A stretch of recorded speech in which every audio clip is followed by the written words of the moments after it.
dhaladhee waggaa 4tti abbaa koo dhabe. Haadhaaf obboloota koo waliin jireenya jiraachuu itti fufe. Yeroo xiqqoo boodas obboleettii koo faranjiin narraa fudhatte bifa guddifachaatiin. Anis amma haadhaaf obboleessa koo waliin jireenya itti fufe. Kun hundumtuu gaafa ta'u an fuuldura kootti ifatu natti mul'ata. Kanaaf an yeroo hundumaa ittiisu Waaqayyoo jedhu. Egaa ashama akkam jirtu hordoftoota Horni Miidiyaa. Qophii Sonaartiiti. Qophii Sonaartii koo guyyaa irraa keessatti seenaa dargaggeessa yeroo hundumaa gaafa rakkoon natti dhuftuu fi gaafa miidhamni yookiin balaan natti dhuftu fuuldura kiyyatti ifatu natti mul'ata. Kanaafan kan ittiisu Waaqayyoo jedhu kan jedhee torban kana keessa dookumentarii gadi baase. Raachee Tasfaa irratti qopheeffadhee isinii dhiyaadhee jira. Mee seenaa isaa waliin dhaggeeffannee sanarratti yaada koo waan tokko isinii ibsa. Akkasumallee seenaa Raachee kanarraati waan guddaa barachuu akka dandeessanii abdii qaba. Waliin haa dhaggeeffannu.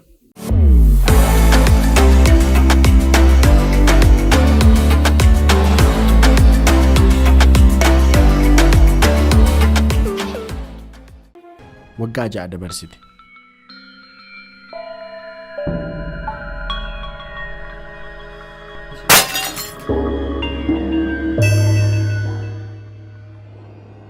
Yeroon kun marfata jireenyaa maatii kootiif yeroo gadhee fi ulfaattuu turte. Jeneraal Tittiin qofaa ishee nu guddisuuf nu guddistee bakka guddaan nu ga'uuf sabbata jabeeffatte wayyituunis bakka abbaan keenya dhaqee deemte. Ani hangafa obboloota quxisuu 2 qaba. Hundi keenya ijoollee. Eessa deemna?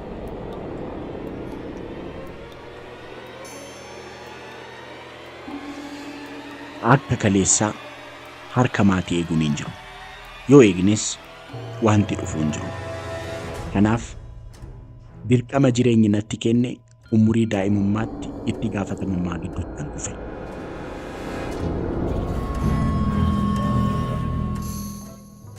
Rakkoon hin dhaabbanne.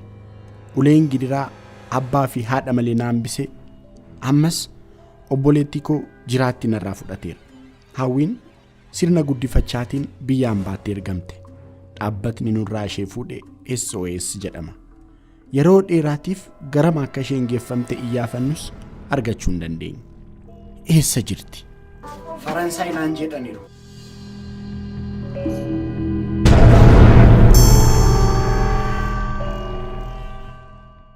Maatii guutuu keessaas mana guddaa kana keessatti kan hafe anaaf obboleessa koo quxisuuf Raawul qofa. Dirqamni egeree keenya murteessuu, jireenya keenya geeddaruu, obboleessa koo barsiisuu, ofis barachuu akkasumas obboleettii koo barbaaduun ammas narra jira.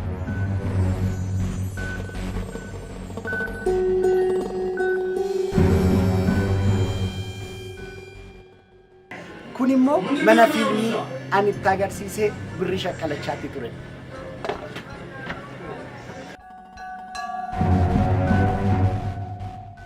Kun bakka olmaa koo qofan turre. Bakka anaa fi aartiin akkasumas dandeettiin bohaartiitti wal argannedha. Hedduu daawwachuu fi yeroo koo hedduu asitti dabarsuun carraa afaan baay'ee barachuu na badhaase. Filmoota afaan Hindiitiin hojjetaman daawwattootaaf hiikeen maallaqa xiqqootti argachaa ture.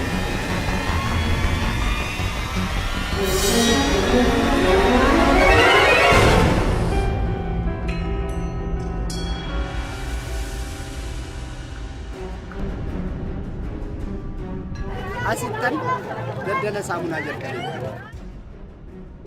Saamunaan gurgura. Gabaa danuu keessa garuu ammas maamila danuu malee firri danuun hin argamne. Jireenyi itti fufe. Bara 2018 Amboon qabsoof karaarra jira. Anis hirmaataa qabsoo kanaati. Obboleessa koo xiqqaa waan dhukkubaa tureef isa manatti dhiiseen gara hiriira nagaa deeme. Sa'aatiiwwan muraasaa booda garuu oduu rufachiisaan dhaga'e. Ammas duuti narraa hin cinne. Obboleessi koo xiqqaas qofaatti na dhiisee adeeme. Ni boqote. Sababni boqochuusaa garuu ammayyuu gaaffii kooti. Ani maali? Waaqni maaliif na uume? Akkamitti rakkoon nama tokkotti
gola. Keessammoo Finfinnee keessa deemaa achi iddoo wayiitti Finfinnee keessa uummanni keenya walitti qabamee baay'atee dhaabbatee achi booda baasiin bicaa tokko fuuteetu uummata guurtee deemti. Maalidha jedhu callee dheedeen ilaali. Uummanni hin dhumu. Baasiin bicaa sunis deddeebitee dhuftee uummata guurtee deemti. Achi naman gaafadhe maalidha jennaan hojjettoota mootummaa naannoo Oromiyaati naan jedhan.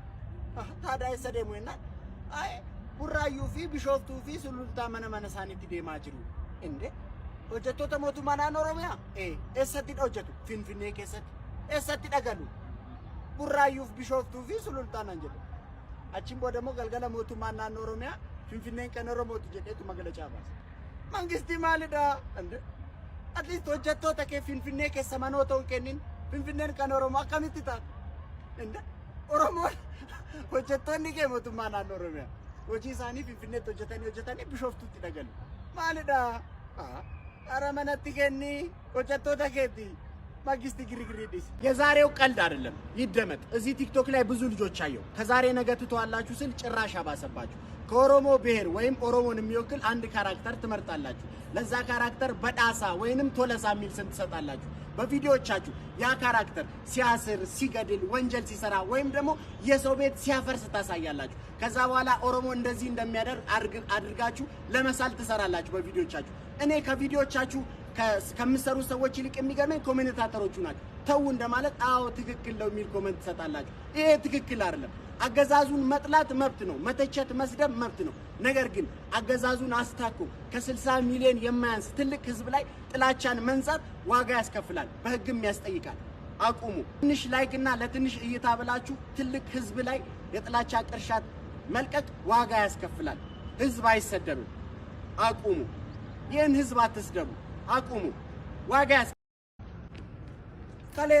ከሌሰሙ ማልተ እሴተኒ ኢኑማን ደማ መስቀል አደባባይ ሮንደም ሙጫወይ አንቴና ናንጂ እሺ ጀደ እንደም ብረ ናንጂ እሺ አባቴ ወየ ጀና ፍንፍኔ ማን ነው ናንጂ ፍንፍኔ የኦሮሞ ነው ጀደኒ ጎበዝ እናቱን ጎበዝ ናንጂ እሺ ጀደ እንደሙ ፈደን ጀደ ቆይ ዴቤ አቲ ገሮ እሰጅራታ ጀደኒ ሰበታ ናንጂ ዲካ አንተ ራሱ እናቱን ጀደን ቢራደኒ ማሊዳ ፍንፍን ሰበታ ታኒ ቡራዩ ታኒ ፍንፍኔ ከኖሮሞ ትጀቹ ማሊዳ ኮታ ደማ ገላ ቦሌ ኑቲ ቶሌቱ ቦሌ አላ ቀብሶፍ ጀኔቱ አሳምቡሳኛ አቻ ከን ቦሌ ወሎ ቀብሶፍ ጀኔቱ በቃ ፍንፍኔን ከኖሮሞ ቴሮ ጀኑ ቦሌ ወለካ ማለ ቡራዩ ታኒ ፍንፍኔን ከኖሮሞ ቲ ማሊዳ ኮታ ቦሌ ወሉ ማላ አሳምቡሳኛና ግርግሪ ዲሳ ፎንሃ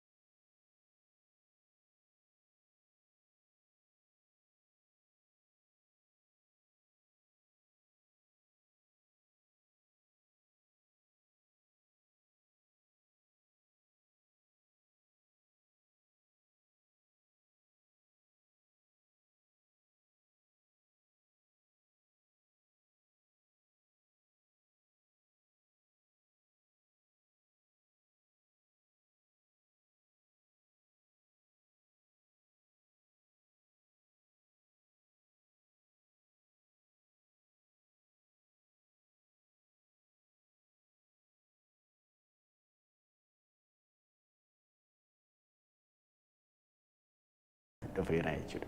Kuman kanaan dura sin jedhe yaadota community kana fayyaduu danda'an saba keenya sirriitti bashannansiisuu barsiisuu fayyaduu danda'an yaadota baay'ee qabadee dhufeera. Especially akkan kanaan dura interview korraa laaltan akkaataan ani itti guddadhe dokumentarii kanarraas akka laaltan bu'aa ba'iin ani keessa darbee waan baay'ee na barsiiseera. Kanas immoo dargaggoota akka koo rakkoo keessa jiraniif dargaggoota akka koo boruun isaanii dukkanatti ta'ee rakkachaa jiraniif waan abdii horu waan dargaggoota irratti hojjetu waan guguddaan yaade waan dhalootallee fayyadu waan saballee fayyadu kana garuu dhugoomsuuf gargaarsi keessan na barbaachisa. Raachuu entertainment yeroo waan kana qabadhee sin biratti dhufu ofirraa darbee namoota hedduuf ebba ta'uu waan yaaduuf dargaggoota baay'eef hojii uumuu completely saba kanaaf bu'aa qabatamaa waan baay'eedhaan karaa baay'eedhaan waan baay'eetu yaadame. Dargaggootaaf hojii ni uuma. Industirii intarteementii afaan Oromoo, industirii miidiyaa afaan Oromoo ni jijjiira jennee taabdanna. Ni hojjanna. Isaafis hidha hojjanna. Waan baay'ee yaadne. Yaada keenya hundumaa intarviyuu kana keessatti isinitti himuu hin dandeenye. Garuu isin qabannee isin wajjin taanee waan saba kana fayyadu, waan saba kana fayyadu ni hojjanna. Waliin taanee ani isin wajjin ta'ee waan guddaa waan saba kana maqaa ol kaasu ni hojjanna. Raachuu Entertainment. Kaleessa qophaa koon ture. Har'a garuu akkas miti. Har'a miiliyoonotaatu na wajjin jira. Isin abdadhee isin waliin tulluu ani hin yaabne hin jiru. Raachuu Entertainment!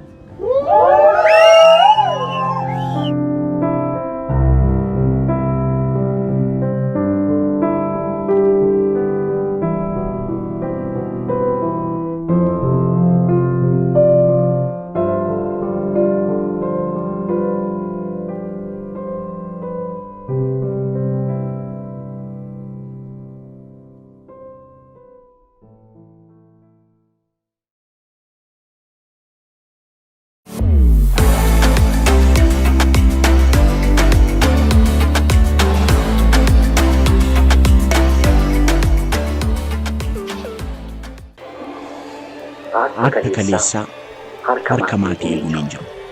Yoo eegnes waan ta'eef. Jalqaba irratti bifa dookimeentirii ittiin hojjetamee as ba'ee bifa hedduu nama gaddisiisuuf yookiin immoo taatee inni keessa darbe daa'imummaa isaarraa kaasee aga dargaggummaa isaatti jiruun hojjetaa turedha kan inni asirratti mul'iseeti jiru.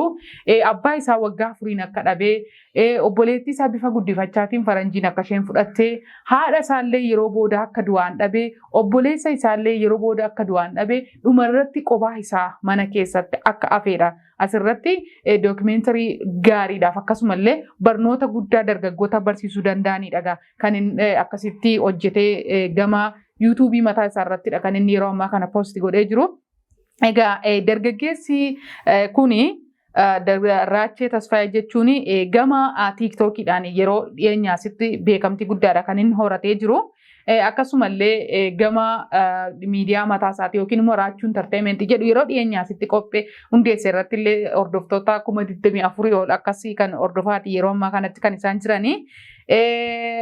Raacheen gama tiiktaakii irratti kan inni ittiin beekamu siriidentii Oromoo jechuudhaanidha. Yeroo garaagaraa keessatti qophiilee garaagaraaf akkasumallee immoo bifa qoosaa fakkeessee wantoota dhugaa hawaasa Oromoo keessa jiru yookiin immoo wantoota Oromoon ittiin beekamu wantoota akkasiidha kan inni dubbachuutti guyyaa guyyaadhaan ergaa isaati kan inni dabarfachaati oolu. Egaa gama tiiktookii qofallee osoo hin taane gara feesbuukii gama yuutuubii akkasitti illee beekamtiidha kan inni qabu. Dargaggeessi kun seenaa akkamii keessa darbee bakka kana ga'ee yoo jettani bifa dookimeentariidhaan ittis waaqayyoo kan hin jedhuuf kana jedhee kan inni qopheessirraa yoo dhattanii seenaa san dhaggeeffattanii yookiin dubbistanii namni kamiyyuu yoo dhuguma jireenya isaa fuulduraa ilaalee jireenya isaa wajjin wallaansoo wal qabee bakka yaade sana akka ga'uudha jechaadha. Mul'anni isaa inni jalqabaa yookiin inni ganamaa miidiyaa mataa isaatii hundeessuu yookiin immoo jalqaba ganamaa kaasee kaayyoo kaayyeffatee deemu hin qaba ture. Kanaafiyyuu bakka kaayyoo sanaa ga'uudhaaf qormaata hedduudha kan itti dhufee jechaadha. Maatii dhabuu, abbaa dhabuu, firasa gargaaru dhabuu, rakkachuu, mana daandii irratti saamunaa nagaduu, mana puulii, mana fiilmii keessa seenuudhaan illee fiilmii akka raayyaaniiti barreetti argatan sana hojjechuu yeroo achi keessa ture illee chaalenjii gurguddaa arguu garuu chaalenjiin hundumti isaa sun illee maal godhe Raachee hin jabeesse yookiin immoo akka inni ittumaa jireenya isaa gara fuulduraatti itti qopheeffatu yookiin immoo itti adeemu godhee jechuudha. San qofallee osoo hin taane erga haalota akkasii keessa darbee booda seenaan isaa dheeraadha waan ta'eef aga naagalee yookiin aguwan beekuun irratti dubbadhee isinitti darbuu barbaada. Kolleejjii Amboo irraati kan inni barate ogummaa fi teeknikaa sanaan illee mana kitaabaa Amboo seenee hojjetaa akka ture utuun turin immoo utuma achi keessa taa'ee hojjechuu jiru gara leekchariitti akka guddate erga sanatti immoo jiruun Amboo keessaallee gallakkisee magaalaa Finfinneetti galuu qaba jechuudhaan gara magaalaa Finfinneetti gaafa galee achii baankiillee seenee baankii hojjetaatu jiru otoo waa tokko nama aizoo yookiin jabaadhutti hin jedhin hojiin kun hundumtuu kan kiyyaa miti ani waan ani itti waamameen qaba waan ani hojjechuu barbaaduun qaba jechuudhaan hojii sanallee gallakkisee gara entertainment yookiin immoo gara tiiktaakii dhufuudhaanidha yeroon akkasitti beekamtii horachaa amma yeroo dhiyeenyaa asitti raachuun entertainment jedhullee akka hundeesse dhagaa kan seenaasaa kanarratti kan hin argine yookiin barannee jirru. Egaa as keessatti rakkoon biraa dhabamee hin beeku yookaan immoo rakkoon isa mudatuu dhabee hin beeku garuu yeroo hundumaa fuuldura kiyyatti ifti waan natti mul'atuuf iyyuu rakkoon dhufe hundumaa gaafa maatii dhabu gaafa obboleettii isaa dhabu guyyaa tokko keessaa rakkoo kana hundumaaf harka kennee hin beeku jedheeti kan inni dubbatee jiru. Sana booda obboleettii isaallee barbaacha dheeraa booda karaa sooshaal miidiyaa barbaadee akka argate kaayyoo isaa ganamaallee san barbaadu. fi kan fedhu raachuun entertainment kan jedhu torbanoota darban keessallee akka hundeesse akkasumallee immoo yeroo dhiyeenya asitti gama sooshaal miidiyaa tiiktaakiidhaan hordoftoota hedduullee qaba ture garuu jalaallee gubatee ture sanaan illee namoota nama taphachiisa yookiin nama bohaarsan jechuudhaan yeroo laayivii galan irratti jechuudhaan badhaasa argateeti kan inni jiru. Egaa Raachii Tasfaayee eessaa ka'ee maal keessa darbee jireenyi isaa akkamitti sadarkaa kanarra gahe namni seenaa Raachii Tasfaayee dhaggeeffate wantoota kana yoo rakkoon itti dhufe yoo balaan itti dhufe irraati afachuu yookiin immoo irraa hafee lafa yaade sana gahuu danda'a jechuudha. Egaa qophii Kosonaa Aartii guyyaa irraatiin egaa seenaa Raachii kana kan qabadhee isinii dhiyaadhee fi dargaggoota keessumatti nuti dargaggoonni seenaa kanarraati waan guddaa akka barachuu dandeenyu. Maaliif Raachiin gaafa haati jalaa duutu gaafa obboleetti dhabu gaafa obboleessa dhabu suusii keessatti kufuu danda'a ture jireenya isaaf abdii kutachuu danda'a ture daandii irratti kufee hafuu danda'a ture garuu fuuldura isaa irratti karoora waan qabuuf iyyuu yeroo hundumaa gaafa rakkoon kun hundumtuutti mul'atu gaafa mana dhabanii gaafa bakkee bulanii gaafa waan nyaatan dhabanii gaafa obboleessi irraa aduu gaafa obboleettiin biraati bifa guddifachaatiin biraa fudhatanii deemanii Raachiitti wanti mul'atu fuuldura isaa dura abdii waan ta'eef yeroo hundumaa ittis waaqayyo jedheeti an kanan deemu jedhe. Kanarratti dargaggoonni seenaa kanarraati waan guddaadha kan barachuu dandeenyu. Keessumatti yeroo gaafa rakkoon tokko namatti dhufu rakkoo sanaa fi abdii kutachuudhaan gama suusii meeqan keenya amala akkasii yookiin immoo taatee faalota akkasii keessa dabarraa chaalenjii nutti dhufnee obsinee yookiin cimnee keessa darbuurra chaalenjii nutti dhufe kana keessa darbinee isa fuulduraa yaadurra abdii kutachuudhaan dugda duubatti deebi'uudhaan amaloota barbaachisne meeqan keenya saaxilama. Garuu Raachiin kana hundumaa keessaati otoo haala kana keessatti hin kufinidha kan inni akkasitti jabinaa fi ciminaan kaayyoo isaa kan kaayyeeffate ganamaa Raachuu entertainmentidhaaf akkasumallee gara fuulduraatti immoo Raachii Tasfaayee waan guddaadha kan inni irraa eeguutti jirru. Egaan hordoftoota Horn Miidiyaa qophii Kosonaa Aartii guyyaa irraa seenaa Raachii Tasfaayee irratti kan xiyyeeffate akkasuma immoo cimina isaa fi eessaa akka ka'ee har'a immoo eessa akka jiru xiqqeessee isin biraan ga'uu yaalee jira. Akkasumas namoonni hin hordofne yookiin seenaa kana dhaggeeffanne gama yuutuubii isaa Raachuu entertainment jedhu deemtanii seenaa kana akka gaariitti dhaggeeffattanii barnoota guddaa akka argattan abdii qaba. Saganticha qopheessuun kan isin waliin ture Anaayyaantu Taayyee ture ogeessi kaameraa koo Abdullahi Guyyoo torban qophii Kosonaa Aartii birootiin hanga walitti deebinu turtii gaarii qabaadhaa.